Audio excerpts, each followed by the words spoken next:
Did you know that you do not have to cut out carbohydrates to fix your blood sugar? In fact, the fastest way to fix your blood sugars is actually more about adding foods, not eliminating entire food groups like carbs. And I've seen it firsthand. I have hundreds and hundreds of patients who've turned their numbers around in just days by adding these foods to their regimen. And not just temporarily, they're still able to keep their sugars low without medications for months and even years. So in this video, I'm gonna show you how to use each of these 10 foods to fully optimize your biochemistry and reverse insulin resistance on a cellular level. So you can bring down your sugars quickly and naturally, and most importantly, sustainably. Okay, first is fenugreek seeds, which a lot of people use it as a spice or as an herb, but it has powerful effects on glucose metabolism. So what gives fenugreek seeds its medicinal properties? It's a compound called 4-hydroxyisoleucine, which is a rare amino acid that stimulates beta cells in your pancreas to release more insulin. And more importantly, the insulin is only released when blood sugar is elevated. So it helps with insulin response without causing hypoglycemia or low blood sugars. And more importantly, this compound also enhances insulin receptors. So it triggers glucose uptake in our muscle cells. So unlike many diabetes medications where you get an inappropriate insulin response, with fenugreek seeds, you get more of a targeted insulin secretion where your pancreas just becomes more efficient and more responsive to excess glucose in the bloodstream. And it's not just insulin release. Another important reason why fenugreek seeds are so powerful is they're loaded with galactomannan, which is a type of soluble fiber that can form in a gel in your gut. And that gel slows down the absorption of glucose, so it helps with that post-meal glucose spike. And we have studies like this meta-analysis from 2020 that show that fenugreek seeds can reduce fasting blood sugar, and they reduce hemoglobin A1C and even LDL cholesterol. And the benefits don't just stop with blood sugar control. There's meta-analyses that show that fenugreek seeds can be helpful with blood pressure, and they can even help with testosterone levels in men. So how do you actually use fenugreek seeds? Well, the easiest way is to soak about 1 teaspoon of seeds overnight and then drink the water and chew those seeds first thing in the morning. Now, most studies use doses anywhere between 5 to 20 grams, but the dose may be different depending on if you're using an extract powder or germinated seeds. And I always recommend starting at the lower dose and then slowly work your way up. And that way you can avoid potential gastrointestinal side effects. And by the way, both the positive effects and the negative side effects can be pretty powerful.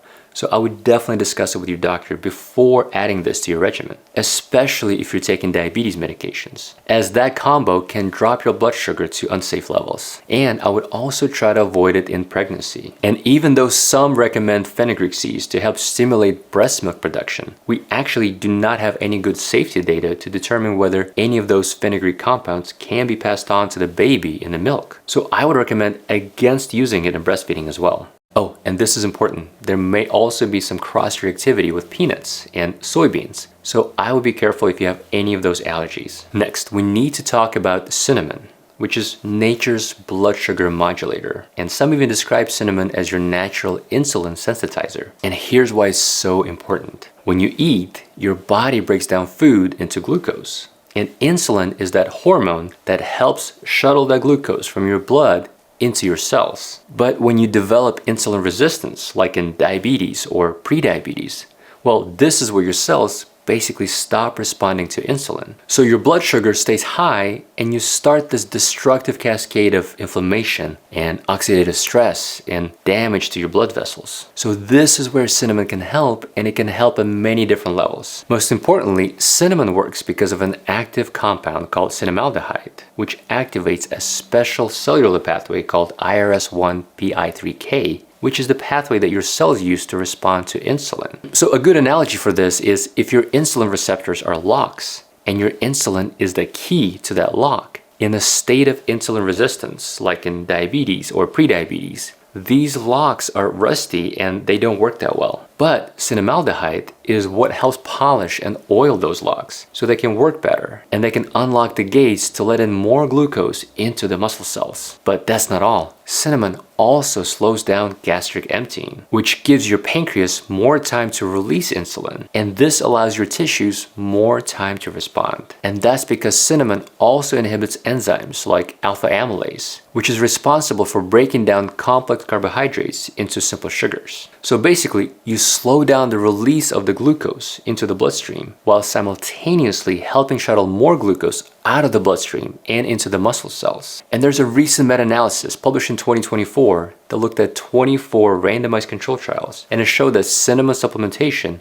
reduced fasting blood sugar and A1C, even reduced markers of insulin resistance. Now, a typical dose used in studies is about 1 to 2 grams per day, which is about half a teaspoon. Now, the two main forms of cinnamon are cassia cinnamon and Ceylon cinnamon. And I personally prefer Ceylon cinnamon because cassia cinnamon contains coumarin, which is a compound that can be toxic to the liver at high doses. But with any of those supplements, you have to watch out for heavy metals content and purity. So whichever supplement you pick, just make sure that it's third-party tested or it has CGMP certification. And by the way, if you are taking a supplement, let me know in the comments below which one you're taking and why, so we can all learn from each other. Next up is grass-fed beef. And yes, red meat can lower your blood sugar, but it has to be the right kind. So we have studies like this one that show that grass-fed beef contain a higher concentration of omega-3 fatty acids, and particularly alpha-linoleic acid and conjugated linoleic acid. And these fats can help us improve insulin sensitivity. In fact, conjugated linoleic acid acts on the same PPAR gamma receptor that is targeted by a diabetes medication called pioglitazone, or another name for that is Actos. And activation of those receptors gives us enhanced glucose uptake into our muscle cells, and it lowers liver glucose production. Now, beef is also rich in L-carnitine, which helps shuttle fatty acids into mitochondria so they can be burned for energy instead of accumulating as fat in the liver. And on top of that, beef has vitamins and a lot of important micronutrients like vitamin B12 and iron and zinc, which are all critical cofactors in energy metabolism. Now, there's a lot of nuance to when it comes to potential benefits and risk when it comes to eating too much red meat. And my general recommendation is red meat is great if it's not processed, but I wouldn't overdo it. And I would always try to pair my red meat with lots and lots of fiber. And by the way, there's another food that also acts on that PPAR receptor, and that is avocados. And avocados are an amazing food when it comes to glucose metabolism. They're rich in oleic acid, which is a monounsaturated fat that improves lipid metabolism. And essentially, it helps you burn more fat and it reduces liver fat.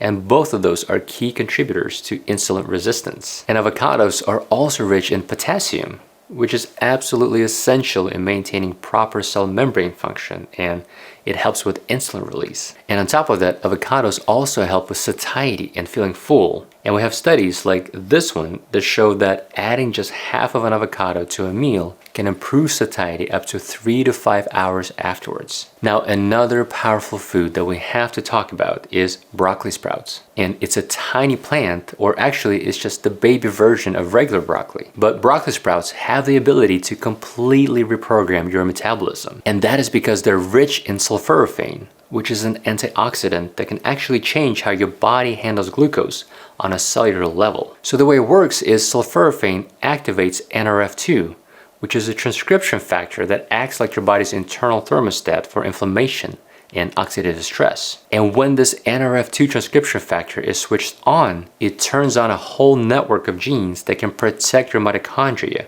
and reduce inflammation. And sulforaphane also tells your liver to stop producing new sugar when the levels are already high, which is actually how a drug called metformin works. It stops gluconeogenesis, or production of sugar, by the liver. So this is why broccoli sprouts are so powerful. They help both at the muscle level, where more glucose needs to get in, and then they help at the liver level, where they tell the liver to stop producing so much glucose. And the best part is broccoli sprouts contain 20 to 100 times more sulforaphane precursors than mature broccoli. So even a small handful of broccoli sprouts can give you therapeutic effects that you would never get from a full plate of cooked broccoli. So all you need is just half a cup of fresh broccoli sprouts per day, ideally raw, and you can eat them as part of your salad or you can blend them in a smoothie. And the key thing here is consistency, as sulforaphane has a very short half-life. So we just need to give our body a steady supply every day or most days for as long as we can. Now let's talk about chia seeds. And the magic with chia seeds happen when you soak them in water and they form this viscous gel. And this gel can physically slow down the digestion and absorption of all the carbohydrates in your gut. So it basically acts like a speed bump on this glucose highway, where you may still get the same amount of sugar entering your bloodstream, but at a much more gradual pace. And that's what prevents sharp glucose spikes after meals. But that's not all. Chia seeds are also rich in alpha-linoleic acid, which is a plant-based omega-3. And that omega-3 is what helps us improve insulin sensitivity by reducing chronic inflammation. And there's a recent meta-analysis that looked at over 210 participants to show that chia seeds can significantly decrease CRP, which is a major marker of inflammation. Now, let's talk about one of the most unfairly demonized foods that will actually help you lower your blood sugar, and that is eggs. And eggs are probably one of the most nutrient-dense foods that you can eat, and it's packed with protein, and it's full of healthy fats, but it's the micronutrient in eggs that are so important. Specifically,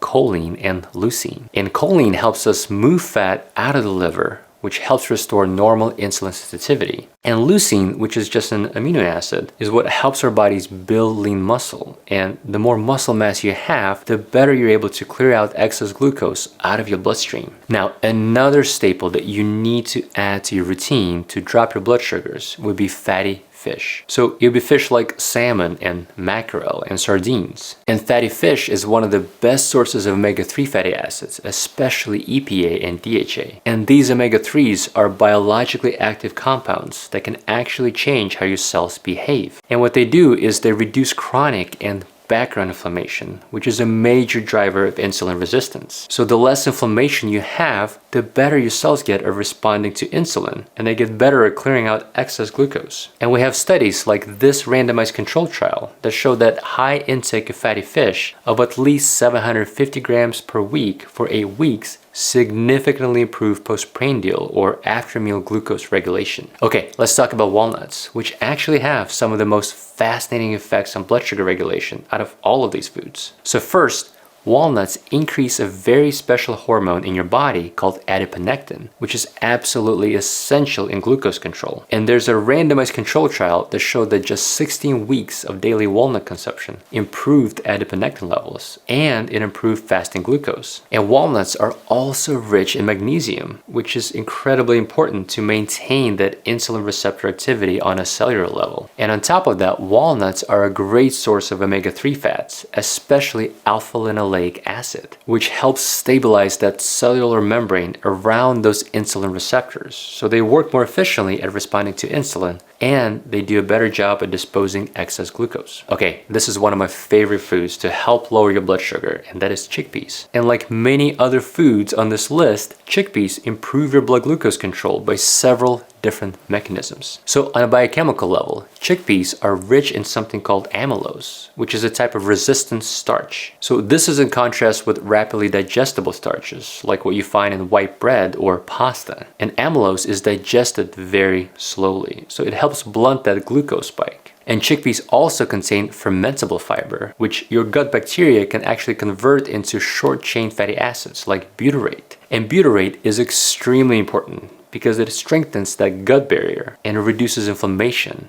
and improves your AMPK function, which is basically an enzyme that prompts your body to utilize glucose more efficiently. And just like with broccoli sprouts, if you want to use chickpeas therapeutically or use it as a medicine, well then you can't just eat them once in a while. You have to incorporate them into your routine any way you can. So you can add them to your salads or soups, or you can eat as hummus. And I would try to eat at least 1 cup of chickpeas a few times per week, which will allow you to restore your gut health, and it will retrain your body on how to process sugars more efficiently. All right, I hope this was helpful. Stay healthy, and I'll see you in the next one.